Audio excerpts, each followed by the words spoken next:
बिस्मिल्लाहिर्रहमानिर्रहीम, अस्सलाम वालेकुम। एक हमला आप सबको पता है ईरान ने किया, लेकिन जो कल रात हमला किया है लिबनान की जानिब से, उसने इसराइल की जड़ें खोखली कर दी हैं। इतना बड़ा ये हमला था, इतने रॉकेट्स लॉन्च किए गए और वो सारे के सारे रॉकेट्स जाकर इसराइल की मिलिट्री साइट पर लगे और ये दर्जनों के हिसाब से रॉकेट थे और इतना बड़ा हमला था, इतना बड़ा हमला था कि लिबनान से जो रॉकेट्स फायर किए गए, इन्होंने मैरून एयरबेस थी इसको उड़ा कर रख दिया और इतना ज्यादा नुकसान किया है, आप अंदाजा नहीं कर सकते कि इनका सिस्टम बुरी तरह नाकाम हो गया कि छोटे छोटे जो रॉकेट्स हैं वो नहीं संभाल पा रहे। यानी इस वक्त सूरत हाल ये है कि इनकी जो मैरून एयरबेस है वो मुकम्मल तौर पर तबाह हो गई है। असल में यहाँ जो रेडार सिस्टम लगा हुआ है वो तमाम की तमाम नॉर्दर्न ट्रैफिक को कंट्रोल करती थी और ये असल में बेस इतनी ज़्यादा अहम है कि ये बाकी तमाम बेसिस को हाई अलर्ट करती थी कि लेबनान से या शाम से मिसाइल आ रहे हैं, ड्रोन्स आ रहे हैं। आप ये समझ लीजिए कि कम्युनिकेशन सेंटर था इजराइल की डिफेंस फोर्सेस का और सबसे बढ़कर इसकी जिम्मेदारी ये थी कि कम्युनिकेशंस जो लिंक्स होते हैं वो बनाने हैं बाकी मिलिट्री ब्रांचेस के साथ और पूरी यूनिट्स और कमांड को हाई अलर्ट करना है। अब यहाँ पर इन्होंने जो सिस्टम लगाया वो इतना एडवांस सिस्टम था, इतनी हाई टेक्नोलॉजी थी कि वो अर्ली वार्निंग जारी कर देती, कोई मिसाइल आ रहा है, कोई इंटेलिजेंस मालूमात देनी होती थी और लोकेशन बतानी होती और पूरे मुल्क के अंदर जो मिलिट्री बेसिस है उसको इन्होंने हाई अलर्ट करना होता था। अब इस सूरत हाल में आप अंदाजा कीजिए, जिससे बताना ये होता था कि हमला होने वाला है, उसी को हमला करके इन्होंने तबाह कर दिया। इतना बुरा ये हमला था, इतना बुरा हमला था कि सायरन बज रहे हैं, हालात वहां पर खराब हो रहे हैं, लेकिन ये हमला नहीं रोक पाए।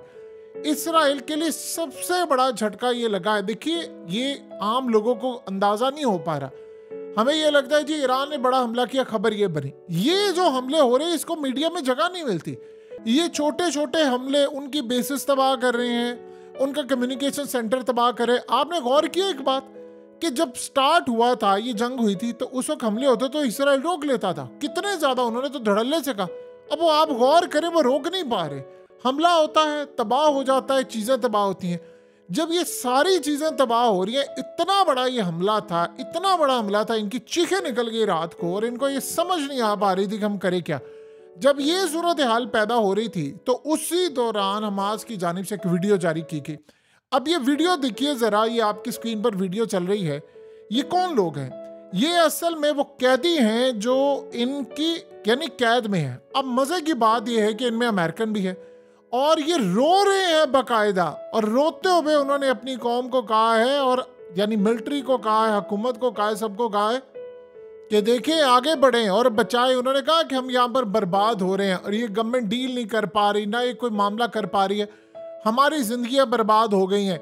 हम लोग इनको कहते हैं कि डील करें और ये आगे से डील करने की बजाय हमें ही मार रहे हैं। अब जब जाहिर सी बात है इस तरह के मनाजिर आएंगे जब वो रो रहे हैं, और ये तब हो रहा है जब इसराइल के खिलाफ इस वक्त पूरी दुनिया में लोग एहतजाज के लिए निकल रहे हैं और जो नई वेव शुरू हुई है उसने इसराइल को इतनी बुरी तरह डैमेज किया कि स्टूडेंट्स अब सड़कों पर आए हुए हैं और हर जगह पर अमेरिका से लेकर दीगर जगहों पर स्टूडेंट्स जो हैं वो कह रहे हैं कि जी इसराइल कसूरवार है। अब देखिए, याद रखिएगा, जो नौजवान हैं आप उनको कायल नहीं कर पा रहे। अब आप सोचे ना, एक तरफ आप जंग लड़े हैं जिसमें आपका कमांड एंड कंट्रोल तबाह हो रहा है, मिसाइल आप पर दागे जा रहे हैं और इतनी बुरी तरह मिसाइल दागे जा रहे हैं कि आप ये देखिए वो आसानी से ड्रोन्स आते हैं। यानी जिस मैरून बेस ने इंटेलिजेंस मालूमात इकट्ठी करनी है कि हमला आ रहा है, उसने अर्ली वार्निंग देनी, वो खुद ही नहीं बचा पा रहा अपने आप को। ये कैसा सिस्टम है? इससे साफ जाहिर होता है कि इस जो खास तौर पर हमला किया था ईरान ने, वो तो बड़ी क्लियरली बात आपको और हमें सामने आ गई है समझ कि वो हमला इतना ज्यादा खतरनाक था कि ये छोटे छोटे हमलों के बाद अब उनके हाथ में चीजें नहीं रही। अब पूरे के पूरे वर्ल्ड में इनके खिलाफ जो नफरत थी वो बढ़ती जा रही है। और आपको पता है कि एक बड़ी अजीब डेवलपमेंट हुई है कि ईरान ने जो हमला किया उसके बाद ईरान के जो मिसाइल हैं उनकी डिमांड इतनी ज़्यादा बढ़ गई है, उनको एडवांस ऑर्डर आना शुरू हो गए हैं और लाइनों में कई ममालिक लगे हुए हैं। और मज़े की बात यह है कि कई ममालिक ऐसे हैं जो ईरान से छुप कर वो डील कर रहे हैं कि आप हमें मिसाइल दें, आप हमें ड्रोन दें, आप हमें चीज़ें दें, क्योंकि आपने अमेरिका का डिफेंस सिस्टम, बरतानिया का, फ्रांस का, जॉर्डन की एयर स्पेस और सबसे बढ़कर आपने इसराइल के तमाम मिसाइल सिस्टम को बीट किया है। हमें वो टेक्नोलॉजी भी फराहम करे, हमें वो मिसाइल सिस्टम भी दे, वो ड्रोन से। अब उनकी डिमांड इतनी बढ़ गई है कि आप सोचें उन डिमांड्स में लेने वालों में दो टॉप की कंट्रीज हैं, चाइना है और रूस है, और वो उनसे ले रहे हैं। रूस ने तो पहले ही ऑर्डर किए हुए थे, लेकिन सबसे पहले ऑर्डर जो मिलेंगे वो जाहिर सी बात है रूस को मिलेंगे, क्योंकि देखिए रूस ने दी थी इनको टेक्नोलॉजी, और टेक्नोलॉजी का इस्तेमाल उन्होंने कमाल किया है। अब ये जो हिजबुल्लाह ने इनकी बेस उड़ाई है, आप जानते हैं कि ये बेस उड़ाने के लिए असल में ईरान ही की टेक्नोलॉजी वहां पर गई, उन्होंने वहां पर उड़ाई। इसका सारे का सारा रिकॉर्ड रखा जा रहा है पीछे चाइना के पास, इजराइल के पास, क्योंकि जो इजराइल के पास इस वक्त टेक्नोलॉजी है उसमें 80% जो पार्ट्स हैं, मिलिट्री कंपोनेंट्स हैं, वो कहाँ से आए हैं? वो अमेरिका से है, लॉकहीड मार्टिन ने दिए हैं, और बहुत सारी कंट्रीज उनको देती हैं। लेकिन अमेरिका का असला बहुत ज़्यादा, वहाँ से पार्ट्स आते हैं, चीज़ें आती हैं। देखिए जो इजरायली काम करते हैं अमेरिका के डिफेंस डिपार्टमेंट के अंदर, जो लॉयल इनके साथ है, उन्होंने वो डिज़ाइन भेजे। अब सबसे बड़ी बात यह है कि आपके और हमारे नज़दीक ये हमले शायद कोई इतने ज़्यादा अहम नहीं होंगे, उनकी बेस उड़ गई, फलाना हो गया, क्योंकि मीडिया में इसको जगह नहीं मिलती। मीडिया में तो जगह तब मिलेगी ना कि जब ईरान हमला करेगा या कोई और हमला करेगा। हमला इस वक्त इतना बुरा हो रहा है कि इसराइल के इन मामलात को रूस और चाइना ये बड़े करीब से देख रहे हैं, और वो कह रहे हैं ये तो कमाल हो गया, ऐसा हमला, अमेरिका का सारा सिस्टम बीट हो रहा है, तो इसका मतलब है कि हमारे लिए तो लॉटरी निकल आई है। और वो अपनी जो एक्यूरेसी है उसको बेहतर कर रहे हैं। उनको ये अंदाज़ा हो गया है कि अच्छा अमेरिका के पार्ट्स यहाँ पर फेल होते हैं। ये छोटे छोटे हमले करके सारी की सारी रिपोर्ट्स आगे जाती है हिजबुल्लाह से होते हुए सीधा ईरान, और ईरान फिर आगे उसको प्रोसेस करता है। जैसे मिसाल के तौर पर आप गौर करें ना कि कल जो यमन ने इनका ड्रोन तबाह किया है, वो क्या कमाल तबाही थी। यानी आप सोच नहीं सकते कि वो इतनी बड़ी कामयाबी थी। पहले भी उन्होंने तबाह किया, लेकिन इस दफ़ा उनके पास मलबा भी आया है। मलबा आने के बाद उन्होंने उसको आगे चाइना को भी देना है, जाहिर सी बात है उन्होंने ईरान को देना है, ईरान ने आगे चाइना को देना है, और आगे रूस को देना है। और उसके बाद अमेरिका की टेक्नोलॉजी का कितना नुकसान हो रहा है, वो इमीडिएटली ये काम कर सकते हैं कि वो इसकी कॉपी तैयार करते हैं। अफगानिस्तान में जितनी अमेरिका के असले की तबाही हुई थी, वहाँ से ब्लैक मार्केट में जाकर चाइना ने और रूस ने खरीदा, और उन्होंने उस टेक्नोलॉजी को रिवर्स इंजीनियरिंग करते हुए बेहतर बनाया। इसीलिए तो आप देख लेना आज ईरान की टेक्नोलॉजी कहाँ पर चली गई है, कि ईरान की टेक्नोलॉजी का लेवल इस वक्त ये हो गया है कि दुनिया में इस जैसा मामला कहीं भी सामने नहीं आ पा रहा। यानी उनको ऑर्डर, अगर ये पाबंदियां हटा ले ईरान से, आप यकीन कीजिए सऊदी अरब से लेकर मिस्र से लेकर इवन के पाकिस्तान, अफगानिस्तान, दुनिया के तमाम ममालिक, ये बड़े बड़े ममालिक लाइनों में लग जाएं और कहें कि आप हमें असला। देखिए दुनिया में सबसे बेहतरीन असला बनाने वाले कौन से हैं? या तो अमेरिकन हैं या फिर चाइनीज अब आ रहे हैं मैदान में, लेकिन रूस का एक नाम है। तो सोचे अगर रूस ईरान से मिसाइल ले रहा है, रूस ईरान से ड्रोन्स ले रहा है, और वो कह रहा है कि एडवांस बुकिंग करें मेरी, तो आप सोच सकते हैं फिर ईरान क्या बला बना रहा है। देखिए रूस इस वक्त यूक्रेन की जंग लड़ रहा है, उस जंग के अंदर अमेरिका से लेकर पूरे यूरोप का असला, इजराइल भी वहां पर अपनी चीजें दे रहे हैं। तो अगर रूस वहां पर टेक्नोलॉजी इनसे ले रहा है, तो फिर समझ लीजिए कि उनकी टेक्नोलॉजी का लेवल क्या हो चुका हुआ है, जिसमें वो सारे डिफेंस सिस्टम इनके तबाह करे, तमाम चीजें तबाह कर रहे हैं। एज यूजुअल हमेशा की तरह इजराइल ने एक ही बात की, वो जो 26 रॉकेट फायर किए गए और वो ओपन एरिया में जाकर गिरे। यानी आप अंदाजा कीजिए वो मनाजिर जारी करते हैं कि देखिए हम यहाँ से तबाह कर रहे हैं।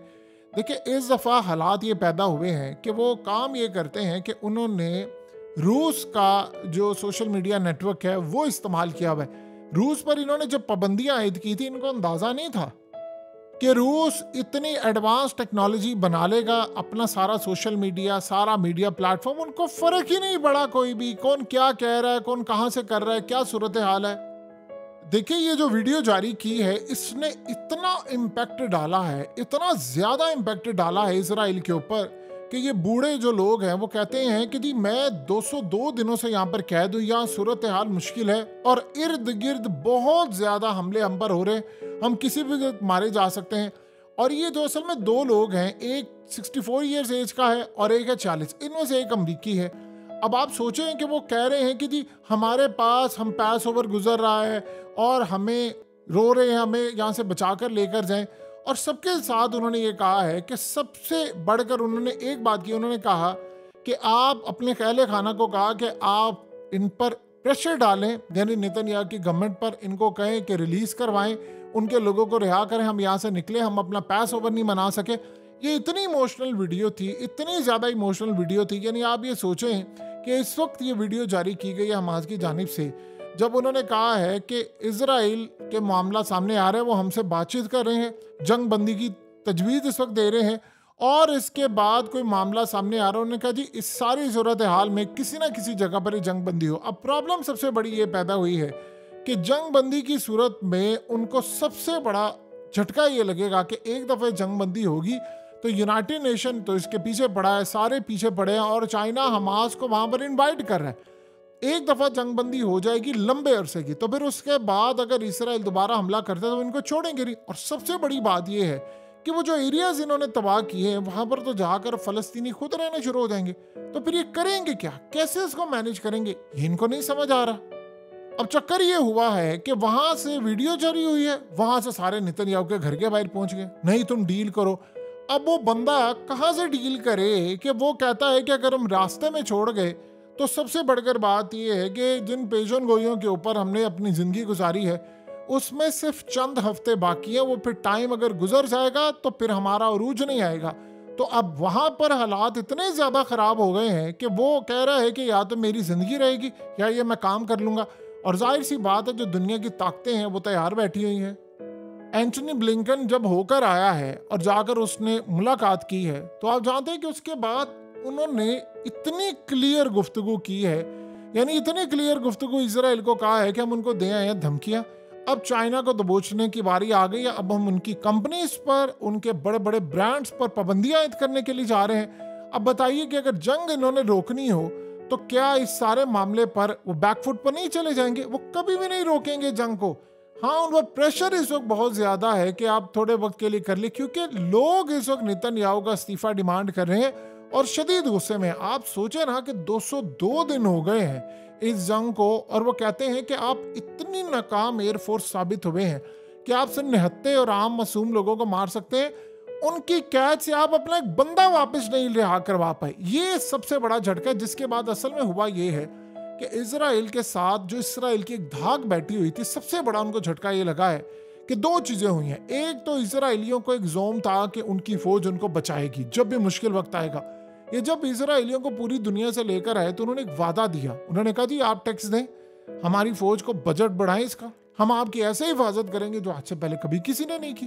और वो सारे का सारा काम उल्टा पड़ गया, और वो हिफाजत उन्होंने क्या करनी थी, वो अपने लोगों को रिहा नहीं करवा पाए। यानी आप ये देखिए कि जब ये बुजुर्गों की 2 वीडियो सामने आई तो उसके बाद हालत ये हुई कि इनकी घर वाले और बेटी जो भी थे लोग, उन्होंने कहना शुरू कर दिया कि हमें एहसास हुआ है कि जल्द अज जल्द हमें नेतन्याहू पर प्रेशर डालना है कि तमाम कैदियों को घर से, यानी गए हुए 202 दिन हो गए, इनको वापस लेकर आए।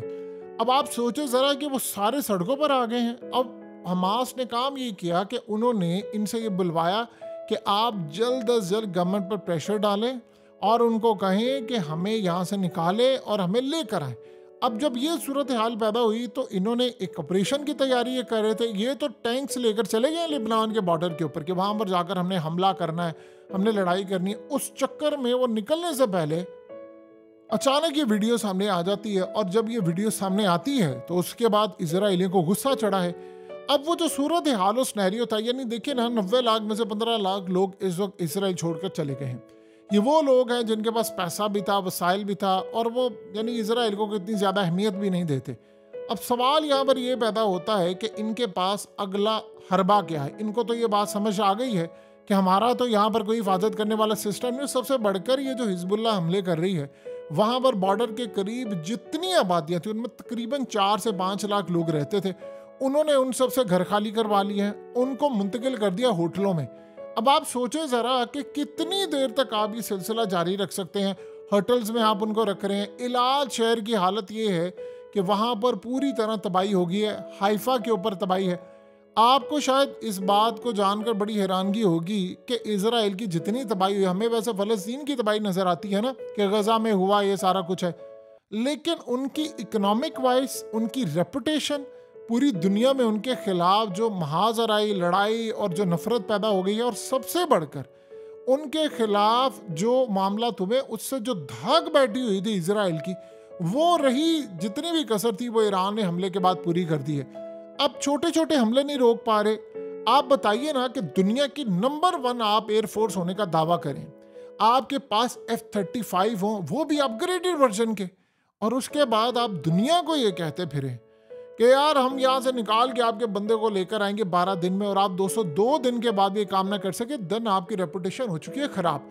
आप जानते हैं कि सबसे बड़ी बात ये है कि ये जो हथियार इजराइल अपने ड्रोन्स और ये तमाम चीज़ें एक्सपोर्ट करता था, अब वो भी बड़ी बड़ी कंट्रीज लेने से इनकार करी। यानी मिसाल के तौर पर इन्होंने आयरन डोम बैटरीज एक्सपोर्ट की यूरोप को, ये जंग शुरू हुई तो सबसे बैटरीज मंगवा ली। अब वो जब ये देख रहे हैं, आप बताइए ना, जंग में आपको असल पता चलता है ना कि आपकी बैटरीज क्या, तो छोटे छोटे ड्रोन जा रहे हैं, वो आकर इनकी मैरूनेट बेस तबाह कर रहे हैं, वो आकर इनकी बर्बादी कर रहे हैं। तो बताएं, जब इतनी ज्यादा इनकी तबाही हो रही है, बर्बादी हो रही है, तो उन्होंने क्या काम करना है? सो यही वो असल वजह है जिसकी वजह से इनके ऑर्डर्स ड्रॉप हो गए हैं। आप सोच रहे हैं इनके ये जंग बंद भी हो जाती है तो इसराइल सारी चीजें बहाल कर लेगा, अपनी रेपुटेशन नहीं बहाल कर सकता। सारी जिंदगी भी लगा रहे तो अपनी रेपुटेशन बहाल नहीं कर सकते।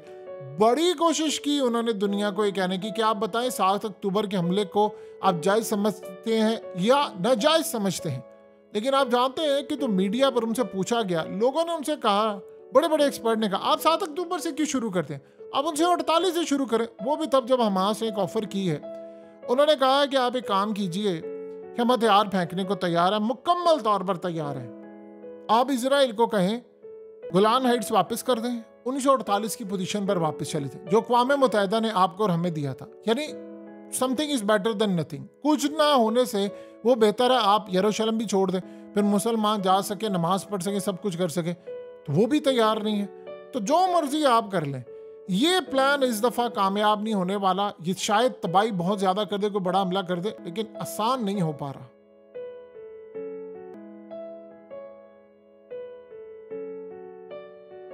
हकीकत टीवी को सब्सक्राइब करना मत भूलें, वीडियो को लाइक करें, शेयर करें और कमेंट सेक्शन में अपनी राय का इजहार जरूर करें।